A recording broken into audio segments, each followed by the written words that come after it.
Hey there nation, welcome to the show where we help you to play miniatures wargaming on a budget.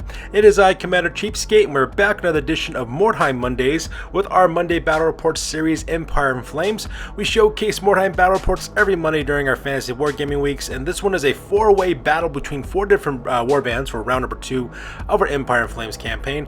It is a treasure hunt scenario that is played between Sisters of Sigmar, King Khalifa, Sister Cyril, as well as my other friend Lady Domina. Sisters of Sigmar is playing the Lords of Azure Skies, his Sisters of Sigmar warband. King Khalifa is bringing Company von Königsmark, a Middenheim Mercenaries warband. Sister Cyril is playing the Iron Golems of the Pit Fighters, and Lady Domina is playing the Untamed Beasts of the Beastmen Raiders. So all four of these warbands will be fighting in a battle royale for hunting treasure throughout the map. We're going to play some background music real quick. If you want to see exactly what we're taking for this battle report, you can see the pictures of each of the warband as same thing with their warband character sheets, so that way you can see what they're doing. And if you want to take a look at those, you can pause and take a look at that with your own leisure. So that being said, let's get this battle report on a roll.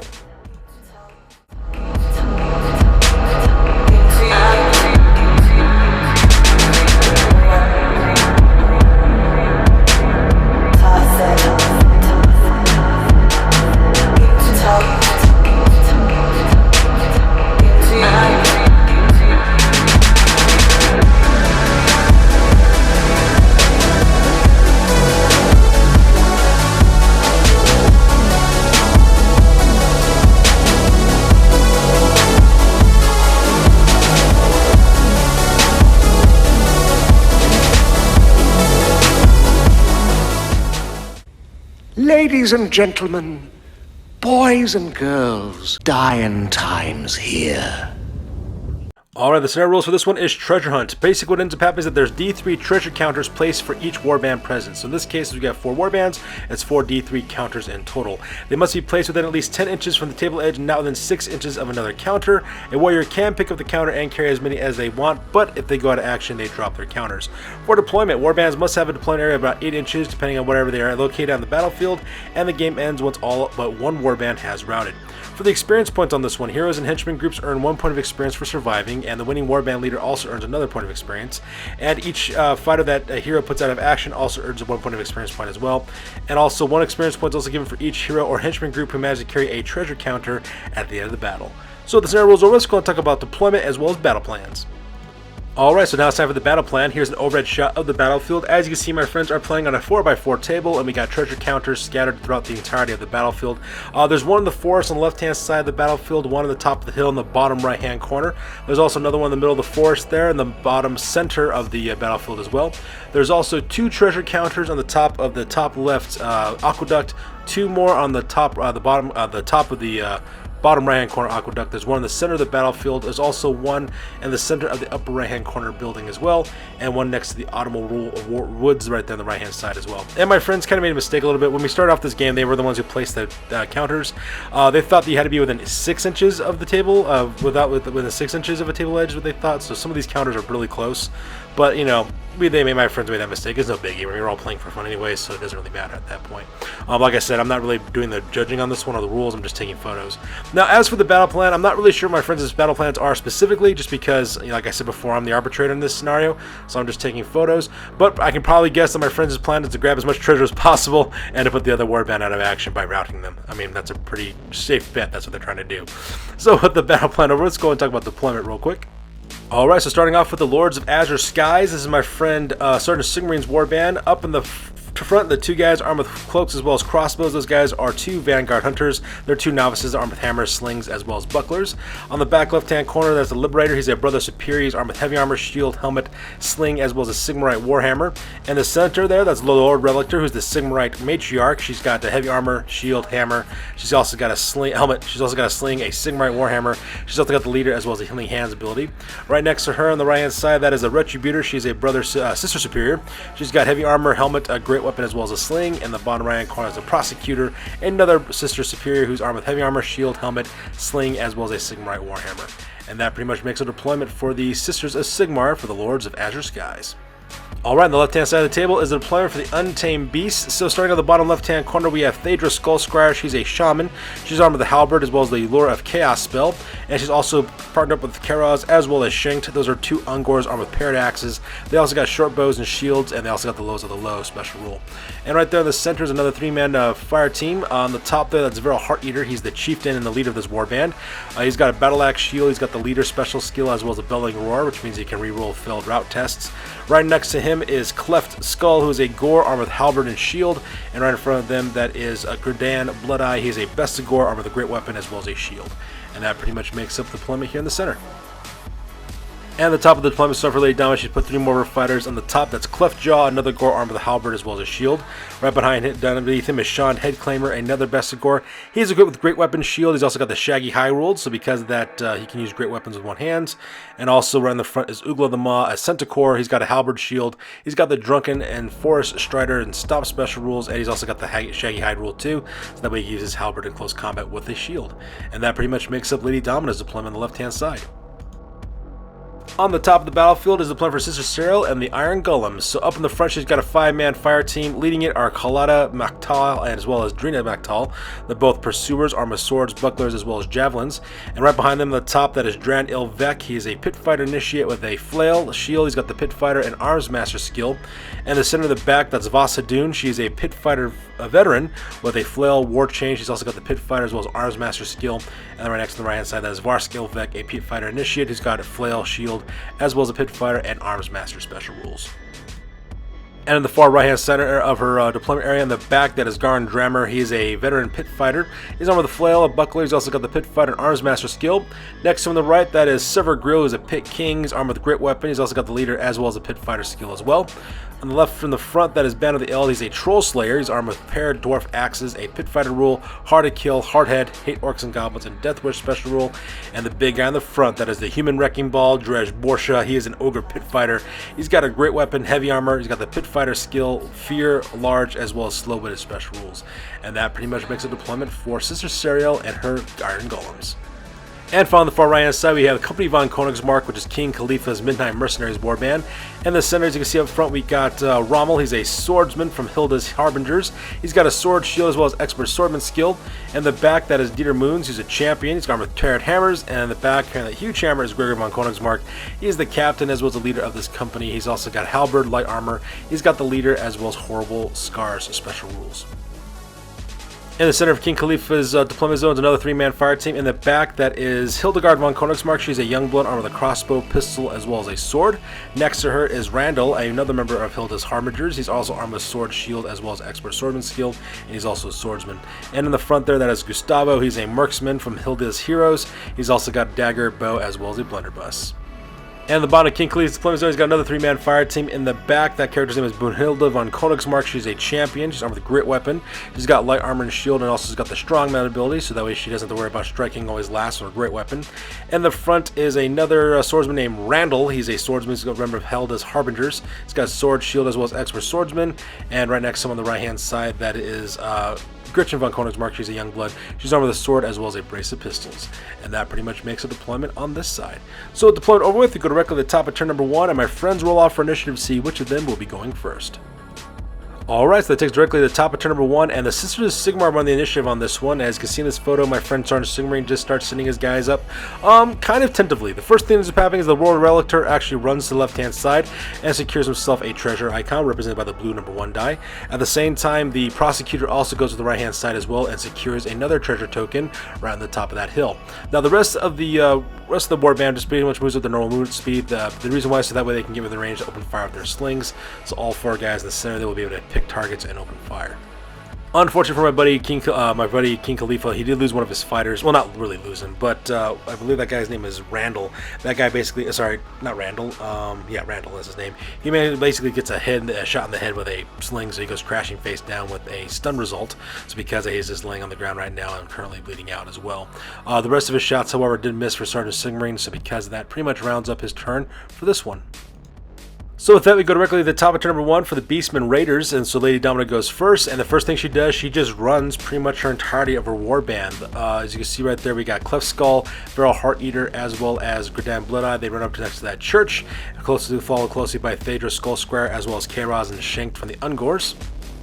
Cleft Jaw, however, manages to run into the middle of the forest there in order to secure his first treasure icon for the Untamed Beasts. And while that's occurring, I believe his name is Cleft Jaw, I believe his name. He basically runs and does a double movement up to the top of the aqueduct there, manages to secure his first treasure icon, while Sean Headtaker runs to the base of the next pillar in order to climb it during his next turn. And the Centaur Uglo of the Maw, he runs directly in the middle of the battlefield and also secures another point of treasure for himself. And just like that, 3 pieces of treasure have been captured by the Untamed Beasts. And that pretty much makes up Lady Domina's turn for this one. So from there we jump to the right hand side of the battlefield for turn number 1 for the Middenheim Mercenaries, and this photo is taken after the recovery phase. As you can see in this photo, Randall basically flips over with a knockdown result instead, so he's going to be able to participate here pretty quickly.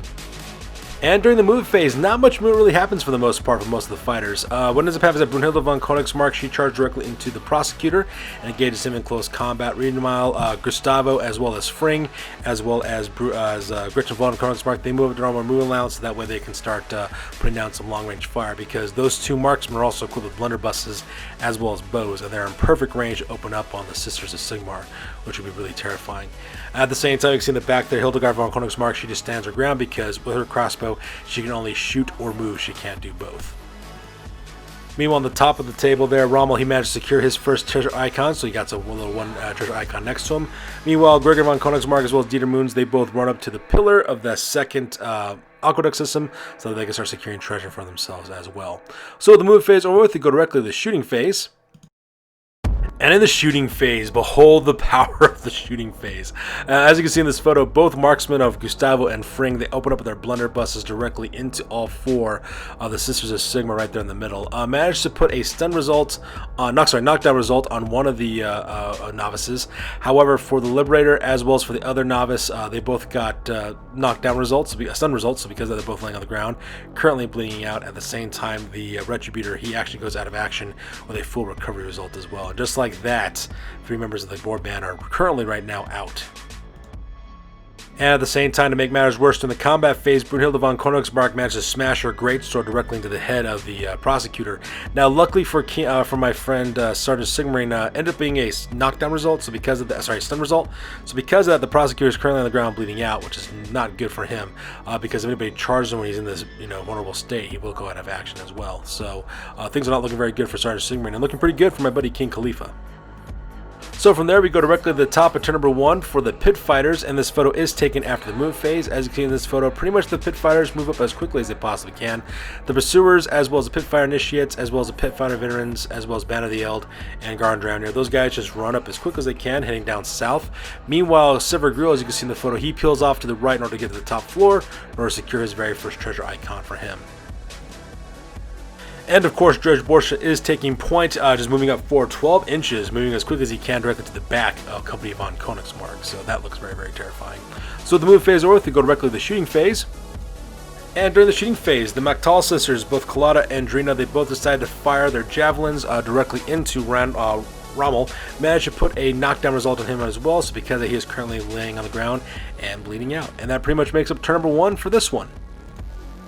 So here's an overhead shot of the entirety of the battlefield at the end of turn number 1. As you can see, things are not looking very good right now for the Sisters of Sigmar. 4 of their members are either bleeding out or are knocked out at this point, and they also got 2 treasure icons. At the same time, as you can see, that the Company von Königsmark is pushing their way down directly to the bottom of the board. Meanwhile, the Untamed Beasts are sweeping from the left-hand side of the table across it, and they're also nabbing a bunch of treasure for themselves as well. Managed to secure 3 treasure icons so far. And on the north, as you can see there, the Pit Slayers are trying to move as quick as they can so that way they can start engaging targets and also start bringing some treasure for themselves as well. So with turn number 1 over with, we go directly to the top of turn number 2.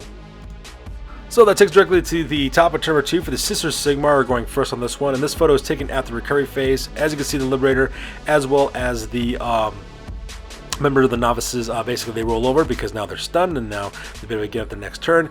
At the same time, the other initiate from the Hunter's Vanguard, he basically gets up on his feet as well. And as for the Prosecutor, he also rolls over as well. We'll be able to get back on his feet here in a little bit as well. So with the recovery phase over, we go directly to the movement phase. And during the move phase, you can see in this photo, my friend, somebody decides to take the offensive on this one. First thing it says, sends in the Lord Relictor. Lord Relictor charges directly into freeing, engages that guy in close combat. At the same time, the other Hunter Initiate from the Novice, the Hunter Vanguard, he goes directly into Brunhilde von Königsmark and engages her in close combat as well. So the move phase over with, we go directly to the combat phase. And in the combat phase, the Lord Relictor manages to put Freeing out of action. Freeing makes a full recovery, so no problem, and because that he overruns directly into Gustavo, engages him in close combat. Meanwhile, combat between the Hunter Vanguard and the Initiate versus Brunhilde von Königsmark ended up being a fluff fest on both sides. Both of them were unable to hit each other, so they were unable to do much of anything to each other. So from there, we go directly to the top of turn number 2 for the Middenheim Mercenaries, and I know exactly what you're thinking, like, wait a minute, Commander Cheapskate, shouldn't the Untamed Beast be going next? Yes, they should be going next. Unfortunately, during turn number 2, I think it's because my friend just got caught up in the action between the Middenheim Mercenaries as well as the Sisters of Sigmar. My friends got their turns mixed up for this round, so because of that, the Empire ended up going up first, was ended up happening. So that's the reason why there's a little bit of confusion here. I do apologize for that. My gaming group and I should have been paying more attention to that. But anyways, as you can see in this recovery phase, Rommel, basically he gets back on his turns around. He's rolled over because now he's only knocked down instead of stunned like he was earlier. And during the recovery phase, Randall also gets back on his feet as well, and he's getting ready to fight as well as to cause some problems. So the recovery phase over with, we go directly to the movement phase. And the movement phase, Gretchen von Königsmark as well as Randall, they both charge directly into the Hunter, Vanguard Hunter, so that way they can engage that guy in close combat. And at the same time, Gregor von Königsmark as well as Dieter Moons, along with Gustavo, they decide to swarm up directly onto the Lord Relictor, engaging in close combat. And you can see in the top there, Hildegard von Königsmark is turned around to open fire with her crossbow. Unfortunately for her though, she misses her shot, aiming it at Dredge Borsa, so that we skip the shooting phase on that. And with the shooting phase over with, we go directly to the combat phase. And in the combat phase, all kinds of crazies ends up happening. The fight between this melee here on the top of the hill ends up with the result that the Hunter Vanguard goes out of action. Same thing with, what's his name? The prosecutor as well. He also gets I think he gets a knockdown result again. Yeah, that's what it is. He gets knocked down again, so ends up happening. So Brunhilde von Königsmark manages to injure him as well. So for right now, he is perfectly safe. However, for the Initiate though, as you can see that red die, he rolled a 1. And the reason why is because that Initiate got killed in action. So because he gets eliminated off of the Sisters of Sigmar roster. And at the same time, you can kind of see it. I didn't do a very good job with the capture on this one, but if you look up at the top there, you can see the Lord Relictor is laying down. I forgot to take a photo of that fight. I do apologize on this one. To our credit, it was kind of late. We've been playing 2 different battles during this day, so we were a little bit tired, so I do apologize for that. But anyways, as you can see up there at the top, the Lord Relictor, he also goes out of action as well. Makes a full recovery, so no harm, no foul there, so he's perfectly fine. But just like that, the leader of this warband, as well as one of the initiates, are gone. So, continuing on to turn number 2, the Beastmen of the Untamed Beast, they managed to go next because we forgot that they were supposed to go the second turn. So you can see in this photo, pretty much the rest of the warband just kind of runs up. Cleft Skull as well as Sean Headclaimer, they start moving down directly towards the south, ready to join the main body. Gridian Bloodeye as well as Feral Heart Eater, they basically take the lead, moving up as quick as they can as well. Thedra Skullscar, same thing with the Ungors of Karaz and Shankt, they also moved up as quick as they can as well. Meanwhile, over here on the top of the movement phase, as you can see in the top, Ugla the Maw managed to run and get to the top of the aqueduct system, managed to secure a second treasure token for himself. And Cleftjaw moves up forward as well in order to secure another treasure token for himself as well, bringing his grand total of treasure tokens up to 2. And that pretty much makes it the Beastmen Raiders' turn because it is ran and picked up treasure for the most part. So from there we go directly to the top of turn number 2 for the Pit Slays, and this photo is taken out of the move phase because they don't need to worry about recovering. For the most part, what ended up happening is that Garn Dramner charged directly into Rommel, cages him in close combat as well. The rest of the warband for the most part just runs up as quick as they can, making this little line formation. Same thing with Silver Grill. They start making their way down to the bottom to where the aqueduct is located at. At the same time, Dredge Borsa during the move phase, he also moves in and goes directly into Hildegard von Königsmark and engages her in close combat as well. So the move phase over with, he skipped the shooting phase because everybody ran, and that takes us directly to the combat phase. As you can see in this photo, Silver Grill had no problem just putting in the head shoving in the head of Rommel. He is currently stunned right now, so he's laying on the ground bleeding out for the most part. So he's not quite dead, but let's face it, he's looking at some very dire straits at this point. Meanwhile, Dredge Borsa managed to put Hildegard von Königsmark out of action. She makes a full recovery, no problem. He does a 3-inch follow through and goes directly behind Dieter Moons as well as Gregor von Königsmark as well, engaging those guys in close combat. And with that, that takes us directly to the end of turn number 2, and as you can see in this photo, things are not looking very good right now for the Sisters of Sigmar. A lot of their guys are either injured or dead, and that's not really good at the same time. Meanwhile, the Untamed Beasts are slowly sweeping across the entirety of the battlefield, making directly their way to the second half of the battlefield and collecting a lot of treasure at the same time. Looks like everybody's busy fighting, so the Beastmen are just collecting income. At the same time, the pit slaves are slowly making, the pit fighters are slowly making their way southbound, trying to engage in close combat with targets and trying to engage in close combat. Dredge Borsha is just being a human wrecking ball and making his way directly into Company von Königsmark as well. So with that over with, we go directly to the top of turn number 3. So with that, we go directly to the top of turn number 3 for the Sisters of Sigmar. During the recovery phase, unfortunately, my friend Sergeant Submarine failed his route test, so because of that, the entirety of the warband is routed, so they escape and no longer participating in this battle report. And that takes directly to the top of turn number 3 for the Beastmen Raiders, because we remember that the Beastmen Raiders go second during these turns. And you can see in this photo, Lady Dominic, she sends her fighters in. Varel Hearteater goes directly into Gregor von Königsmark, engaging him in close combat. Egredan Bloodeye also goes directly into Gustavo, catching that guy in close combat as well. So right now, this warband is being ganged up by 2 different warbands, one from the Untamed Beasts to the left, as well as the pit fighters from the north. So that's not a good thing.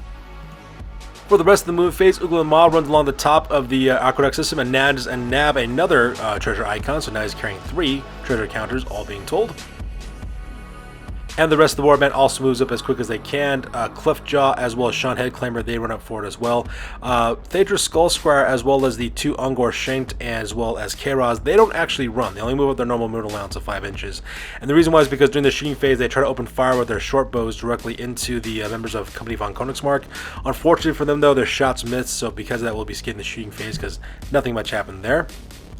And there's a close up Cluckjaw who just basically climbed down from the aqueduct and is moving as quick as he can near the church to catch up with the rest of his warband. And yes, he does pass his leadership test for being all alone.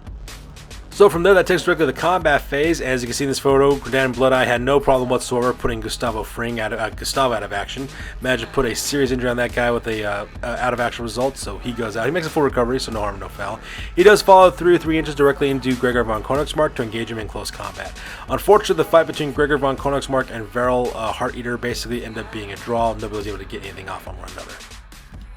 So from there, that takes directly to the top of turn number 3 for the Middenheim Mercenaries, and during the recovery phase, unfortunately for my friend King Khalifa, he does fail his route test. So just like that, the Middenheim Mercenaries slip away into the darkness, just because they don't want to take any more casualties anymore. So from there, we go directly to the bottom of turn number 3 for the pit fighters, and this photo is taken after the move phase. As you can see in this photo, Severgreel as well as Garn Dramnir move up as quick as they can directly through the forest, trying to make their way to the aqueducts. At the same time, Dredge Borsha, he charges forward, engaging both Varel Hearteater as well as Gradan Bloodeye in close combat. As you can see in this photo as well, the rest of the Iron Golems also move in to occupy the aqueduct. And the reason why is because the aqueduct counts as a ruin. And because it is ruin, these guys have pit fighter skills. They all get +1 weapon skill as well as +1 attack. So it's a really smart move that my friend Sister Cyril did. She put her guys directly into terrain that will buff her troops, so that way she can repel the attack from the Untamed Beasts. And you can kind of see it there. They got Banner of the Eldies in the back, and the Sisters Maktal and Drina, they move with their own movement allowance, so that way they can open fire with their javelins directly into Ugla the Maw. Unfortunately for the both of them though, they missed their shots, so that's why there's no photo of the shooting phase, because they're not able to hit Ugla the Maw. So with the move phase over with, we go directly to the combat phase. And in the combat phase, as you can see in this photo, Gradan Bloodeye managed to put the hurt directly onto Dredge Borsha. Varel Hearteater, I think, managed to put a wound on him at the same time, and then it was Gradan Bloodeye was able to finish him off. In the end, he makes a full recovery, so no harm, no foul there, but at the same time, though, the Iron Golems have lost a very powerful member of their warband. And with that, that takes directly to the end of turn number 3. As you can see, the Untamed Beasts are slowly making their way up to the top of the table in order to start engaging people in close combat. Same thing with the pit fighters. They're basically moving down south, occupying the aqueduct as a defensive position, so that way they can get bonuses to their weapon skill and attacks. And as you see, the other 2 warbands are currently not on the table. So with that being said, we go directly to the top of turn number 4 for the Untamed Beasts. So that takes directly to the top of turn number 4 for the Untamed Beasts for the Beastmen Raiders, and this photo is taken at the move phase. And in a shocking move, my friend Lady Donna, she decided to pull her forces back. She has Varel Hearteater as well as Gradan Bloodeye. They move back, run backwards directly to the top of the hill, away from that aqueduct system. At the same time, Ugla the Maw also runs as well, climbing down for the aqueduct and securing another treasure icon, getting the brand total of 4 treasure pieces that they have. At the same time, as you see the rest of the Untamed Beasts, instead of moving up forward to the aqueduct system, they all move south away from them as well. And as you see, they kind of take up defensive positions there next to the forest, as well as next to the buildings to the south. And the reason why is because Lady Domina basically told my other friends to Cheryl, she's like, I'm not fighting you. I have too many treasure pieces. I'm not going to engage you. I'm just going to spend the entire turn running away from you. Because she was fully aware that Sister Cheryl receives buffs from defending that aqueduct system as well.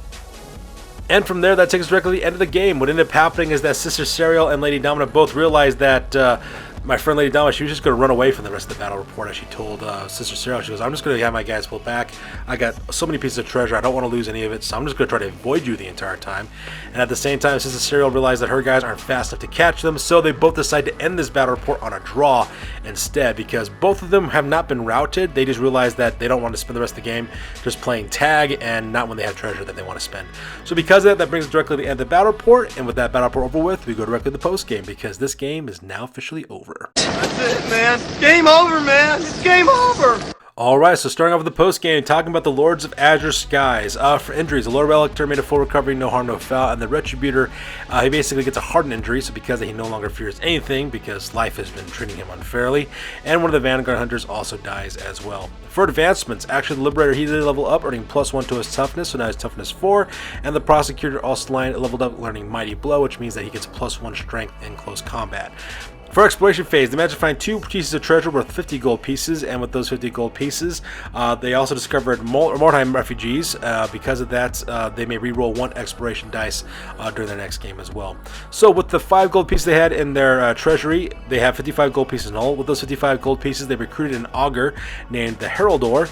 She's equipped with a steel whip, a buckler helmet, as well as a sling, and they take the 3 remaining gold pieces and place it directly into the treasury. Their current record now is at 0 wins and 2 losses, and the new warband rating is at 86 points. So from there we go with Company von Königsmark of the Middenheim Mercenaries. For King Khalifa, he actually suffered 3 injuries on this one. Hildegard von Königsmark makes a full recovery, same thing with Gustavo, and same thing with Fring. For advancements, 5 members of his warband did level up. Dieter Moons earned the Mighty Blow ability, which means he gets +1 to his strength in close combat. Brunhilde von Königsmark leveled up as well, earning strike to injure, which means that she gets +1 for her injury dice rolls. Hildegard von Königsmark also leveled up to level 1 for ballistic skill, so she gets +1 to her ballistic skill. She has a ballistic skill 3 now. Now, the henchman groups Hildy's Heroes as well as Hilda's Harbingers. Hildy's Heroes, which are the marksmen, got +1 to their ballistic skill, and Hilda's Harbingers, who are the swordsmen, earn +1 to their strength. During the exploration phase, they managed to find 4 pieces of treasure worth 90 gold pieces, and they also managed to capture 1 piece of treasure during the scenario. That brings their grand total to 90 gold pieces. So with the 90 gold pieces that ended up happening, they ended up hiring 2 warriors named Peter and Piter, and those guys are part of a henchman group called Dieter's Destroyers. They're armed with halberds, and they also purchased light armor for Dieter Moons as well. Their current record now is at 0 wins as well as 2 losses, and the new warband right now is at 108 points. So from there we go to the Iron Golems of the Pit Fighters, which is Sister Serial's warband. In the end, the only injury they had was Dredge Borsha, who makes a full recovery, so no harm, no foul there. At the same time, Kalada and Drina Maktal, they both level up as well, getting +1 to their ballistic skill, so now they're ballistic skill 4, so that makes them really deadly as well. Further in the exploration phase, they managed to find 5 pieces of treasure while exploring, and they managed to capture 2 pieces of treasure during the scenario, earning it to a grand total of 120 gold pieces. At the same time, they also found a burial mound with a medallion snipe worth 6 gold pieces. So with the 126 gold pieces, they purchased heavy armor for Sever Grill, which is the Pit King, who is the leader of this warband, and they also purchased light armor for Garn Dramner, Vasa Dune, Dran Elvek, as well as Varsk Elvek. Their current record now is at 1 win, 1 loss, as well as 1 draw, and their new warband rating now is at 121 points. And finally, we have the Untamed Beasts of the Beastmen Raiders, Lady Domina's warband. So for injuries, none of her members of her warband got injured, so they're all perfectly fine. For advances, however, several members of her warband did level up again. Thaedra Skullscryer, her shaman, leveled up as well, earning the Eye of the God spell, which basically means that she rolls a d6, and based on what it is, she can give someone bonuses to their characteristics. Gordon Blood-Eye, the Bestigor, also leveled up, earning the Shaggy Hide ability, so that way he can use his weapons one-handed. Doesn't have to worry about close combat with his great weapons, so he's also got that. And Sean Headclaimer also learned the Strongman skill, which means that Sean Headclaimer doesn't have to worry about striking last in close combat. He can strike whenever he wants, so that part's kind of cool as well. Ugla the Maw also leveled up one, giving him a +1 to his toughness, so now he's toughness 5. And the Gores, Cleft Skull, and Cleft Jaw, those guys leveled up as well, earning +1 attack, so those guys have 3 attacks apiece now. And Kairos and Shanked of the Ungors, they leveled up as well, earning +1 to their ballistic skill, so now they're ballistic skill 4, which makes them really deadly in the shooting phase as well. During the exploration, they found found 5 shards while exploring, and they sold 3 of the captured ones that they had left over. And they placed their 4 captured pieces into their treasury. So with the basic 8 pieces of shards of treasure they sold, they managed to get 130 gold pieces. While during the exploration phase, they also discovered a band of gypsies, which of course they attacked because they're Beastmen Raiders. They earned 3 experience points, which they put for 1 point for the gores to level them up, as well as 2 points for the ungores to level them up as well as 5 bonus gold pieces, gold crowns as well. So in the trading post, ended up with a grand total of 135 gold pieces, which they decided to put directly into their treasury. So because of that, they have 135 gold crowns, and they also got 4 pieces of treasure they can use in the next scenario as well. Their new record now is at 1 win and 1 loss and 1 draw, and currently their warband rating now is at 137 points. So that's going to do it for this one, you guys, for Mordheim Battle Report number 25. As always, please feel free to like, comment, and or subscribe. Your guys' input is invaluable to us as always. Also check us out on Facebook, Instagram, as well as blogger.com for all the latest greatest hobby news related to our channel. That's good to do it for this one, you guys. We'll catch you guys next one. Peace out and stay classy.